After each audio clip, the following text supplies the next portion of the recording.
Yo, YouTube, what's up with your boy? Sports and Fitness Rants. I'm back, guys. Click that like button. Subscribe to my channel. So I got a great video for you guys today, man. It's going to be a very long video. I'm just giving you guys a heads up right now. But don't worry, guys. Just play my video. You don't have to watch the video. Just listen to my voice. So go to the bathroom, brush your teeth, go get dressed, get ready for school, get ready for work, whatever it is. Just play my video, let it play, listen to my voice, listen to what I have to say. You don't have to watch it, guys. Just listen to my voice, all right? Listen to the information I'm telling you, guys. But I got a great video for you today, guys, man. Shout out to Michael Jordan Fans of the Best, the YouTube channel. He's a friend of mine, guys. I've been on his channel many times doing live streams. I've done debates on his channel. Check his stuff out, man. But he had a debate the other day he posted between two guys, and they were talking about how one guy's side was Michael Jordan's the greatest of all time, and the other guy's side was that there can never be a greatest of all time in an individual in a team sport, right? That was his side. Can't be an individual GOAT in a team sport. And the other guy was saying that Michael Jordan was the greatest of all time, or basically there can be a greatest of all time in a team sport. And for me, guys, I absolutely believe that there can be a greatest of all time in a team sport. But more importantly, why do I feel that way, and why do many people feel that way? The first thing that we have to dissect here, or we have to understand, is that we live in a society, right? No matter what country you're in, no matter what city you're in, town, whatever it is, we live in a society, right? We all live in a society. And in society, there were societal norms, there are things, right, that are understood based off society, right? How society deems it. So when we think about someone saying that there can never be a greatest of all time in a team sport, society doesn't say that's true. Society says that you can absolutely have a greatest of all time in a team sport. And how does that work? And what do I mean when I'm saying that? Think about it, ladies and gentlemen. From the time you were a kid, from the time that we've all been playing sports, you've heard this person's the greatest of all time in this sport, or this person's the greatest of all time. Whoever the player is, it doesn't matter. If you took 100 people and you asked them, who's the greatest basketball player of all time? They'll give you an answer. It may not be the same answer. Some people might say Michael Jordan. Some people might say Kareem Abdul-Jabbar. Someone might say Will Chamberlain. Someone might say LeBron James. It doesn't matter who they say. They'll give you a name. No one's going to say, well, I don't believe there's a greatest of all time in team sport. No one will say that, because society shows us that we have always been ranking people 1 through 10. Hell, I've seen lists 1 through 100 of the top 100 players in NBA history. We've seen the top 75 list, the top 50 list, the top 20s, the top 10s, right? We've seen people say this person's the greatest rebounder of all time. This person's the greatest passer of all time. This person's the greatest scorer of all time. If you can be all of those things, if you can determine all of those things based off society, then absolutely you could be the greatest of all time in basketball, a team sport. Society says that. When people say that there can't be a greatest of all time in a team sport, they are in the minority. In society, majority rules. Whenever you were voting on something, right? You ever heard people say, hey, show of hands, who wants to do this? Show of hands, who wants to do that? The majority rules, right? And those people have to go with the majority. So the people who say there cannot be a greatest of all time in a team sport, they're in a small minority of people who think that way. That's a very minority way of thinking. No one thinks that way as far as society goes. Most people will give you an answer if you ask them who the greatest basketball player of all time is. They'll give you a name. So that gets that out of the way right there, right? So people who think that you can't have a GOAT in a team sport, they're in a small minority, so their opinion doesn't matter. So you absolutely, society tells us you can have a greatest of all time. That's number one. Number two, as basketball relates to other team sports. Let's think about basketball. Let's think about the basics, right, real quick. Basketball has 5 players on each team, right, on the court. We think about soccer. You have 11 players on the field on each team. You think about football, 11 players on the field for each team. You think about baseball, 9 people in the field. You think about hockey, 6 players on each team on the ice. That's the closest to basketball, 6 players on the ice. So just over the numbers, basketball is proving that one player has more of an impact on a basketball team. There's only 5 people on the court. So one player has more of an impact. Whereas football is 11 players, and soccer's 11, baseball's 9, hockey's 6. But when we think about a sport like a hockey and a soccer, they have actual goalies, people who stand in front of the goal. That's their job, that's their position, to block the goal, to stand in front of the goal. Basketball doesn't have that. Yes, in basketball they play defense, but there's nobody sitting on the rim. There's no one just standing on the rim, blocking the rim. Yes, people can try to block your shot, but there's goaltending rules and things like that. So when we think about hockey only having 6 players on the ice, one of the players is actually goalie. So that shows you more of a team concept. Someone's actually standing in front of the goal. The team, you need help, right? They're blocking the goal. Basketball doesn't do that, right? When you think about some of these other sports, like a baseball, for example, you could play center field in baseball and never touch the ball. You could play 9 innings of baseball, stand in center field, and never have a ball hit to you, never throw the ball, never field the ball. One time in an entire game, you can have that happen to you. Either guys could pitch a no-hitter, or guys can hit all grounders, or the ball can keep going to right field, whatever it is. That can happen in baseball. Won't happen in basketball. Everybody on the court has to do something. They're all running around, right? So when you think about baseball as a team sport that way, that center fielder did nothing. The pitcher did all the work, or the infield did all the work. That's more of a team sport. That center fielder had no impact on the game. So when we think about team sports as far as that, how that relates, that shows you right there. When we think about a sport like football as it relates to basketball, once again, look how many people are on the field in football. And look how football's played. You have an offensive team and a defensive team. The offensive players don't play defense, and the defensive players don't play offense. You might have specialty guys here and there, but that's not core, the football at its core. These guys don't play both sides. In basketball, you have to play both sides. One player plays both sides. He can impact both sides of the ball at a higher level. Just one player. So when we think about basketball as it relates to other team sports, we think about basketball. A player can shoot the ball, a player can rebound it, take the ball, dribble up the court, and dunk the ball, or finish, or take a shot. Called coast to coast, right? They can go coast to coast without using their teammates. They don't have to pass the ball. They don't need a screen. They can just go coast to coast and score. No other sport's doing that. They don't do that in football. They don't do that in soccer. Nobody soccer player is going to dribble the entire field and score a goal. That's not how soccer's played. Same thing with hockey. When we think about assisting, right? People be like, oh, well, you need your teammates to pass you the ball. You need your teammates to rebound, things like that. When we think about that in terms of other sports, there's a thing called a hockey assist. Basketball doesn't have that. Same thing with soccer, right? It's the pass that leads to the pass that leads to the goal. So when we think about team as an aspect of a team and an assist that way, it shows that those sports are more team-oriented. Hockey assist is a pass that leads to the pass that leads to the score. That's not how basketball is played. I have to pass you the ball directly for you to score, right? One player has more of an impact on that. So we've covered, right, society and how society feels about there being a greatest of all time in a team sport. Absolutely, they say yes. And we've covered how basketball relates to other team sports, right? I've talked to you guys about basketball and how they only have 5 people on the court, right? The least amount of players in any other major sport. So one player has more of an impact on a basketball court than on any of these other sports.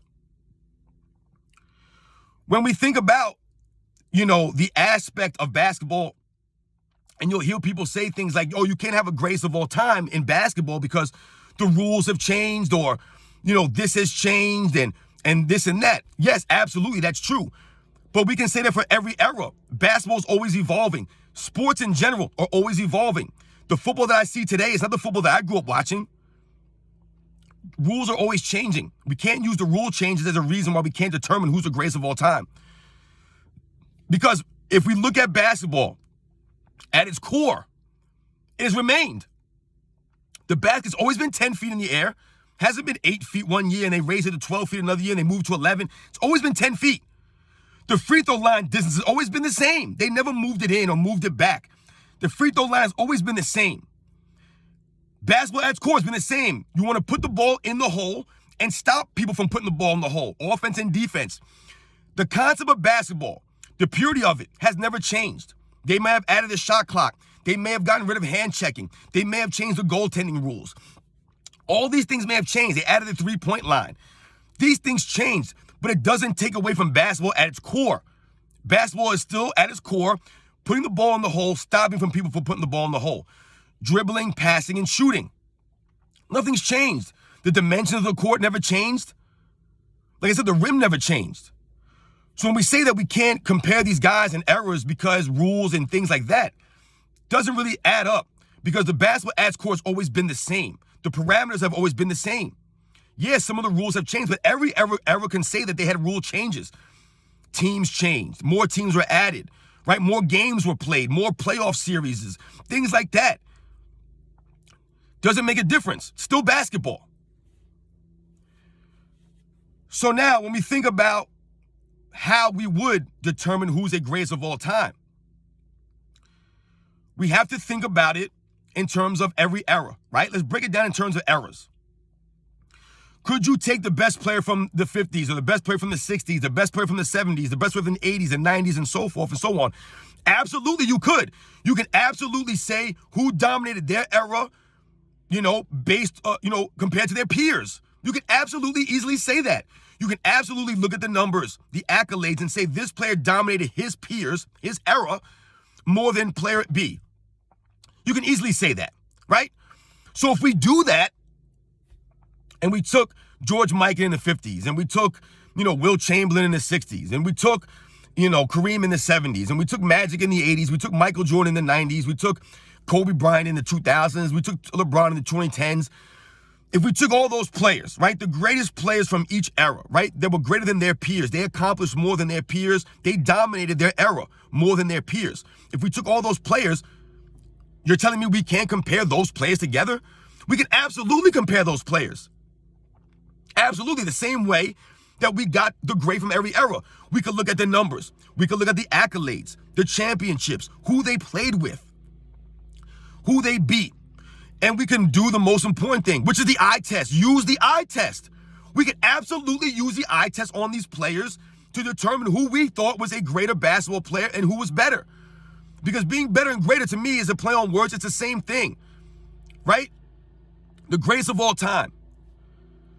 So if we compared all those players together, based on those parameters that I just said, we can watch film on Kareem. We could watch film on Bill Russell and Will Chamberlain.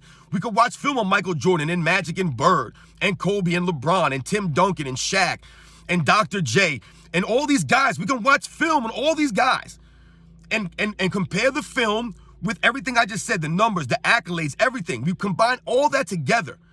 You can absolutely come to an educated and reasonable determination of who you think is the greatest of all time. Doesn't matter who I think is the greatest of all time. This is not about who is the greatest of all time. It's about determining that you can absolutely have a greatest of all time. You definitely can. Because if you're a student of the game, if you played the game of basketball, if you watch the game of basketball, you can watch the game and say, I think this guy is better than this guy, right? If you think about playing basketball, guys, right? You go to a basketball court, right? You're on the playground, you're playing basketball. Usually in basketball, the team that has the best player on the whole court usually will win. That's how it works in basketball because the one player can impact the game at a higher level. When we think about someone like Michael Jordan, for example, guys, Michael Jordan being double teamed and passing to his teammates, some people might try to say, well, that's Michael Jordan using his teammates. It's a team sport. But they double teamed him. You understand that? They double teamed Michael Jordan because he's Michael Jordan. They double teamed him for a reason. He impacted one player. He was the impact of that play. If they didn't double team him, he wouldn't have to pass the ball to his teammate who was open now, right? So when we think about it that way, even though Michael Jordan passed the ball to a teammate, he was the reason that teammate was open. It was him. He impacted that. No other sport can do that, right? Basketball players can go all over the court. It doesn't matter. A center could play point guard. A point guard could play center. When we talk about position basketball, people will be like, oh, well, you can't have a greatest of all time because there's different positions and people play the positions differently. Technically, yes. However, there's no rules or parameters in place on a basketball court that says a point guard can't play center or a center can't play point guard or a shooting guard can't play forward. As a matter of fact, we think about Magic Johnson in the 1980 NBA Finals playing center because Kareem was hurt. That's a clear example of one player having a profound impact on the basketball court. Magic Johnson filling in at center as a point guard. There was no rules to stop him from doing that, and he impacted the game in a manner which he led his team to victory. One player had a huge, profound impact. You can clearly say Magic Johnson was the best player on the court, the best player in that series. There's been plenty of examples of this throughout the history of the NBA, guys, with people stepping up and one player making a huge, profound difference. When we think about Michael Jordan in the 1998 NBA Finals, we think about the end of the game, right? Michael Jordan scored that layup, right, to bring the Bulls within 1 point. Then he proceeded to strip the ball from Karl Malone, never passes the ball to anybody else. He stole the ball from Karl Malone on his own, knocked the ball loose, recovered the steal, dribbled down, and shot the ball. He did not get a screen from anybody. He did not pass the ball to anyone. The entire end of the game, Michael Jordan took over the game. One singular player dominated the end of the game. He didn't pass the ball. No one set a screen for him. There was no rebound. He stole the ball, dribbled up the court, shot the ball and won the game for his team. He did that by himself. So it's a clear example of one player impacting a basketball game. Where other sports, they can't do that. Won't happen that way in other sports, guys. So when we think about basketball being a team sport and how there can be a greatest of all time, yes, I've given you guys the facts. I've given you guys several reasons of how there can be a greatest of all time in a quote-unquote team sport like basketball. I've given you guys examples of how basketball relates to other quote-unquote team sports. Let's think about also another thing, guys. One-on-one, right? People will say, oh, basketball's 5-on-5, blah, blah, blah. Basketball is the only quote-unquote team sport that can be played one-on-one. You can't play soccer one-on-one. You can't play hockey one-on-one. You can't play football one-on-one. You can't play baseball one-on-one. Basketball is the only quote-unquote team sport that can be played one-on-one routinely. There's leagues. There's tournaments, one-on-one basketball tournaments. There's no tournaments for one-on-one hockey or one-on-one football. Basketball is the only sport that can be played one-on-one, and you can have fun doing that. You can play 2-on-2, 3-on-3, whatever it is. Basketball is the only sport that can be done one-on-one, guys. When you think about it, you break it down at its core. Why is that? Because basketball has always been promoted as an individual sport. When you think about these players, right? You think about shoe deals, and you think about guys, legends of NBA history. They've always been saying that, there was a greatest of all time. They talked about Will Chamberlain was the greatest of all time. Well, Kareem was the greatest of all time. When I was growing up, I would always hear guys like Will Chamberlain and Kareem. Magic Johnson was the greatest of all time. Larry Bird was the greatest of all time. Michael Jordan's the greatest of all time. We've always said that. And it doesn't matter, like I said, who the greatest of all time is. It's been very established in society that we can absolutely have a greatest of all time. I've given you guys the parameters.